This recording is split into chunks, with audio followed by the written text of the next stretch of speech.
E aí, meu amor, bora falar de filme hoje? Não sei se você já assistiu ao live action de Branca de Neve, que foi lançado esse ano de 2025. Não sei se você já assistiu ao filme, mas caso você não queira saber de nenhum spoiler, é melhor você assistir ao filme primeiro e depois vem aqui ver essa análise. Gente, essa aqui vai ser a minha análise sobre o filme. Eu assisti no cinema, lá no Cinemark. Posso falar para vocês se eu recomendo esse filme para crianças ou não. Eu acho que crianças acima de 12 anos, eu não verifiquei a classificação, a faixa etária desse filme, mas eu acho que eu recomendo esse filme para crianças, tipo, acima de 10 anos ou 12 anos. Não, vai depender muito da criança, né? E talvez ele não capte tudo ali que tá acontecendo, ó. Então, acho que tem que ser uma criança um pouco mais velha. Então, gente, esse filme é um remake live action animado do clássico que a gente conhece da Disney, né? Que foi lançado em 1937, gente. É muito tempo que esse filme existe e a gente sabe que é um clássico, que é Branca de Neve e os Sete Anões. Eu lembro que eu sempre gostei da Branca de Neve, eu me parecia muito com ela, por conta dos meus cabelos antes. Eu parecia muito com a Branca de Neve, todo mundo falava. E eu já fiz o papel da Branca de Neve em umas 2 ou 3 apresentações do colégio. Então eu gostava muito da Branca de Neve. Então para mim foi muito emocionante poder assistir um live action como esse. Só que diferente do filme clássico de 1937, né, que é o filme original, esse live action tá com uma nova cara. Então a Disney, ela tentou apresentar uma nova história para esse filme e isso gerou muita polêmica, gerou muitas críticas com relação a alguns pontos que a Disney tentou inovar. Assim que o filme foi anunciado, uma das maiores controvérsias, né, uma das maiores polêmicas que surgiram foi com a decisão da Disney de não usar pessoas reais para contracenarem ali os personagens dos Sete Anões. Então, os Sete Anões do live action, eles não são pessoas reais, eles são criaturas mágicas que foram criadas com computação, com tecnologia, efeitos visuais para produzir esses 7 personagens. Isso aconteceu depois de uma crítica bem pesada daquele ator Peter Dinklage, que é conhecido, né, por fazer um dos personagens de Game of Thrones, Tyrion. Eu acredito que seja assim que fala. Eu até pesquisei porque eu já assisti Game of Thrones, mas eu não lembrava como é que falava o nome dele. Se era Tyrion ou se era Tyrion.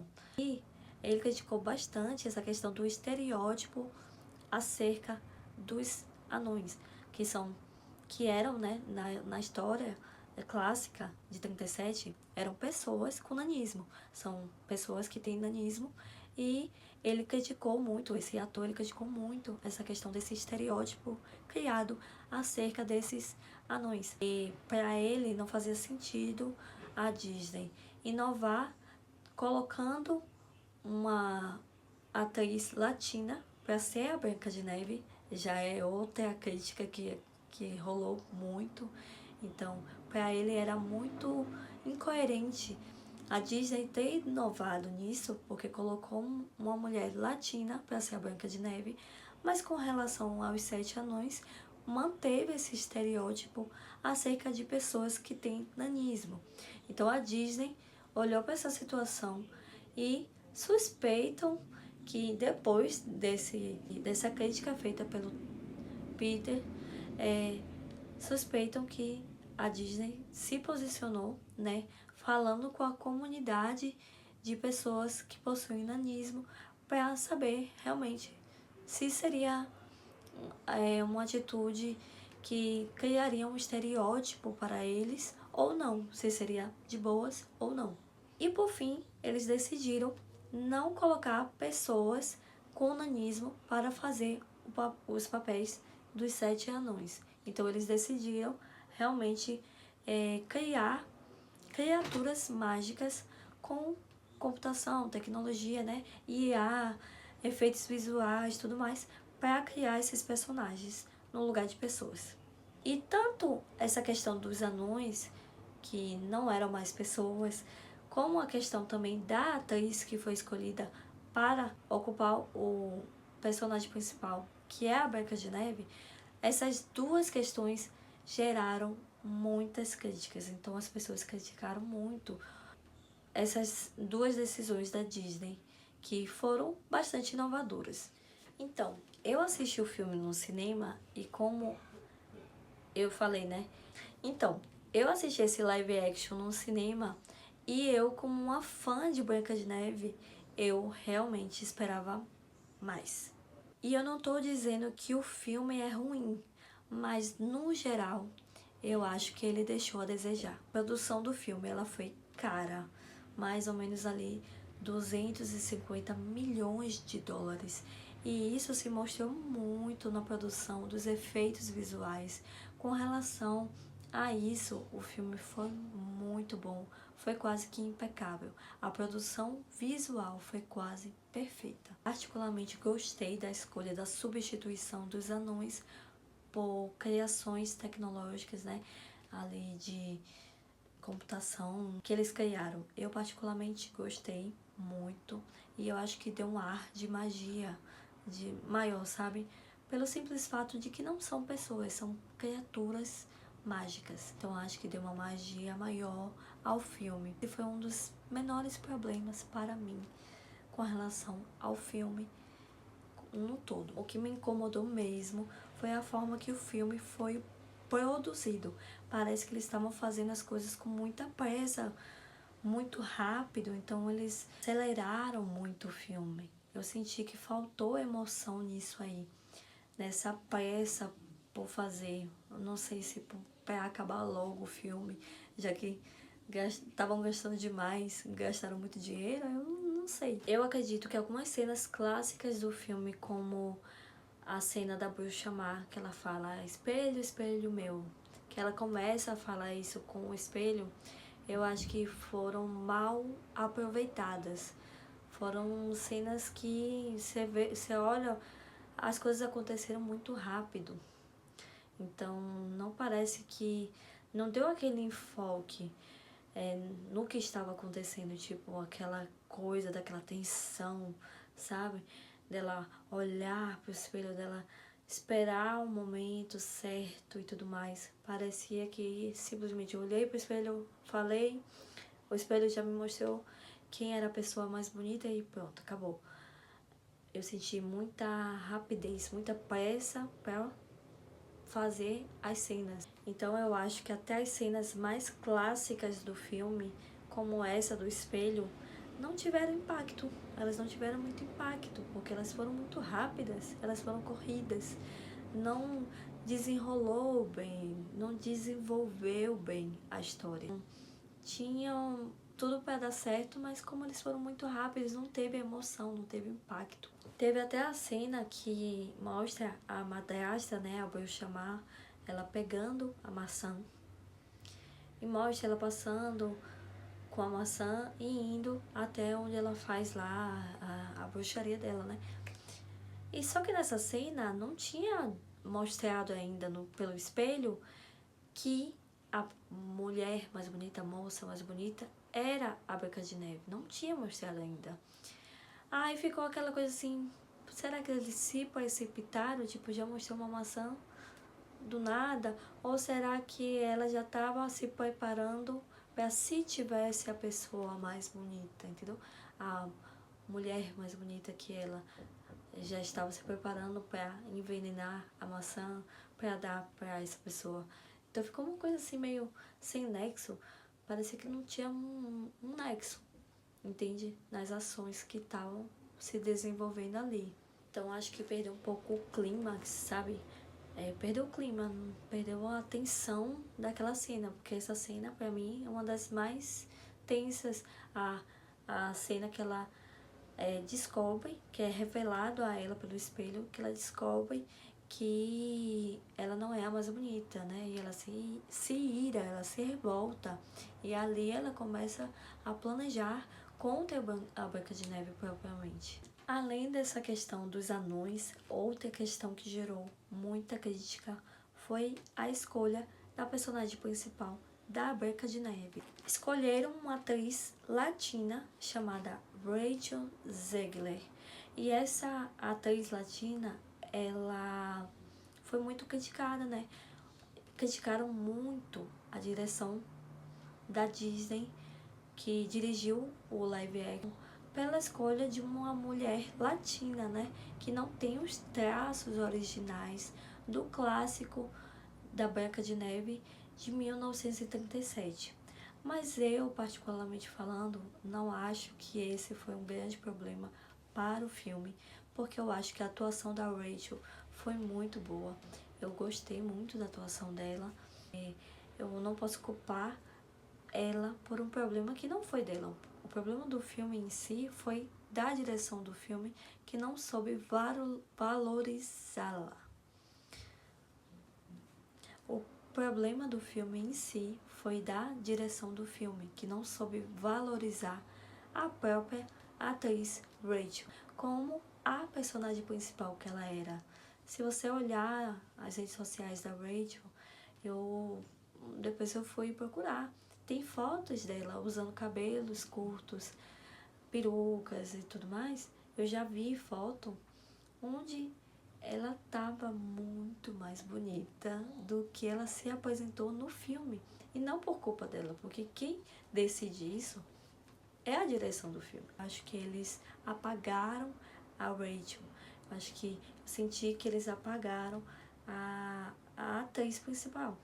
Então, em termos dos figurinos, dos penteados, eu senti que eles não realmente caracterizaram a atriz principal como a Branca de Neve, que é considerada a mais bela de todas. Então, ela tinha que ser a mais bela de todas. Eu não achei que eles realmente valorizaram a atriz para isso. No fim, parecia só uma garota bonita, mas não com a áurea da Branca de Neve, a mais bela de todas. Agora eu acho um ponto muito positivo que foi com relação ao personagem Dunga, que é um dos 7 anões. E eles criaram um contexto de mostrar a realidade do Dunga como uma pessoa, né, que não é mais uma pessoa, mas como alguém que sofreu muito bullying, e em razão do bullying ele não conseguia se expressar, ele não conseguia falar, então paralisava, ele congelava. E o filme, eles conseguiram trazer a Branca de Neve como aquela pessoa acolhedora, que é essa ideia que eu sempre tive da Branca de Neve, como alguém, uma pessoa que acolhia, né, e que ajudava e que ouvia, uma pessoa sensível. E eles conseguiram trazer isso nessa parte, nessa cena da Branca de Neve com o Dunga. E uma das cenas que eu simplesmente não entendi nada, e tipo assim, pra mim não faz o menor sentido essa cena do filme, porque eu achei que parecia uma cena de outro filme, não parecia da Branca de Neve. Foi a cena que simplesmente depois, assim, no final do filme, basicamente, as coisas se resolvem, tudo dá certo. A Branca de Neve consegue resolver tudo, né? Ela se dá bem e tudo mais, palmas. E simplesmente todo mundo mostra uma cena que tá todo mundo de branco, todo mundo tá dançando, todo mundo tá de branco. Tipo, paz mundial. Aí eu fiquei assim, não parecia uma cena, não é que tenha sido ruim, mas foi completamente sem sentido. Todo mundo de branco, do nada, e dançando. Talvez seja essa a ideia, né? A paz reinou no reino da Branca de Neve, coisa e tal. Provavelmente seja isso, mas eu achei totalmente aleatório. Eu fiquei assim, do nada essa dança. Eu entendo a proposta do live action de trazer uma nova cara para a história, né? Uma cara mais com menos preconceito, né? Com esse live action de atualizar a história da Branca de Neve, né? Tornar a história de uma mulher empoderada, uma mulher livre, uma mulher independente, uma mulher que não precisa de um príncipe encantado. Mas, na minha opinião, não faz o menor sentido você excluir totalmente algumas músicas que foram super importantes para a criação da Branca de Neve, do filme, desse clássico, né? Para mim não faz o menor sentido você excluir algumas músicas. Eu acho sim que você pode atualizar as músicas de acordo com a nossa realidade, né? De acordo com as coisas precisam mudar, realmente, as coisas precisam mudar. Mas você excluir totalmente músicas do filme, eu acho que pra mim não faz sentido nenhum. E parece que a Disney, ela não gosta dessa versão romântica demais, dessa versão romantizada. Ela tenta a todo momento lacrar e ser mais feminista, ser mais a favor disso, do que ela não é tão a favor mais de um romance das princesas. Então, eu acho que isso é meio chato da Disney, porque uma mulher ela pode ser livre, uma mulher ela pode ser independente, ela pode ser empoderada, mas ela pode se apaixonar. Então, também está dentro do direito de escolha de uma mulher se apaixonar, quando ela quiser se apaixonar. E no filme não mostra o príncipe encantado, que não existe o príncipe encantado nesse remake, mas mostra a presença de um menino, que ele é do grupo dos rebeldes, contra a rainha, né, que é a madrasta, a bruxa má, e mostra esse menino, e a Branca de Neve sentiu alguma coisa por ele, porém, o filme deixou meio que subentendido, ele não deixou explícito que eles ficaram juntos, mas mostrou assim, deu a entender que eles tiveram uma apaixonite, assim, um negocinho. E eles quase se beijaram. Outra cena que pra mim foi meio nada a ver, por quê? Porque a Branca de Neve, ela é uma adolescente, ela não é maior de idade, ela é uma adolescente. Ela tem aquela questão de toda adolescente, que quando gosta de um menino tem vergonha, então eles ficam meio assim, né, tipo, com vergonha. Mas a Branca de Neve, no momento que eles quase se beijaram, ela e esse personagem foi na frente de todo mundo foi na frente de todo mundo, não tava nem atrás de uma árvore, não, foi na frente de todo mundo. Eles, achei que foi muito forçado, eu não achei que foi algo natural dos dois, eu achei que foi algo forçado, para forçar nos últimos minutos do segundo tempo, eles tentaram forçar um romance. Aí, eles quase beijaram na frente de todo mundo, e todo mundo se juntou atrás deles, tipo, que isso? Foi como se realmente eles tivessem esquecido todo mundo que estava ao redor deles. Não sei se foi ruim, mas como a Disney focou muito nessa ideia de trazer uma independência dela, aí ficou meio sem nexo. Porque ela focou demais em um, depois queria do nada partir pra isso. Tipo, eu foquei muito na independência, mas do nada eu quero que você viva um romance. Que ficou implícito o romance, não foi escancarado, mas ficou implícito. Aí a gente não sabe se eles ficaram, o que aconteceu. Mas o foco principal foi realmente essa independência da mulher. Outro ponto que eu gostei, eu acho que até me emocionei nessa parte, foi a tentativa de relembrar os pais da Branca de Neve. O rei e a rainha, né? A rainha já tinha falecido. O rei estava naquela dúvida, morreu ou não morreu? Porque o rei tinha sumido. Essa parte de tentar relembrar o sentimento de eu como filha, meus pais, tudo mais, eu achei legal. Só que como foi bem tardio, eles perderam o clímax, eles perderam o tempo exato de fazer isso. Acho que eles demoraram demais. Eu acho que faltou um pouco construção. Então, faltou desenvolvimento, sabe? É como se fosse um texto, sabe? Um texto que não tem muita coesão, um texto que o desenvolvimento é pobre, é fraco, é quase que nem isso. A ideia é boa, mas o desenvolvimento foi ruim. Mais pontos positivos para mim. Para mim, a atuação, basicamente, de todos ali foi boa, muito boa. Só realmente o que pecou foi a direção. A direção que errou e o roteiro, né? O roteiro realmente pesou aí. A verdade é que o filme tinha tudo para dar certo, né? Mas acabou se tornando um exemplo claro, né? De como a inclusão, se mostrar, nós somos inclusivos, nós somos inclusivos. Como a inclusão forçada e a pressa, né, no desenvolvimento, ela torna o filme precário. A pressa de ser moderno, então, pode comprometer um filme que tinha uma história para ser uma história que podia ser boa. No fim das contas, a intenção do filme foi boa, mas a execução nem tanto. Então, o que parece que a Disney faz, não somente nesse live action, mas em muitos live actions, é que ela tenta demais parecer inclusiva e ela se preocupa mais com isso do que em fazer uma história que seja marcante, uma história que seja realmente impactante e que emocione a gente. E aí você, o que você achou do filme? Você já assistiu?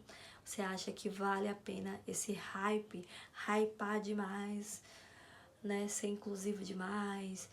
Você acha o quê? O que você achou do filme? Qual seria a sua nota? E a minha nota seria 7, no máximo um 7,5, por conta dos efeitos visuais que eu achei realmente muito bons, mas e da atuação dos atores ali. Mas eu acho que uns 7, eu acho que tá bom. E até a próxima.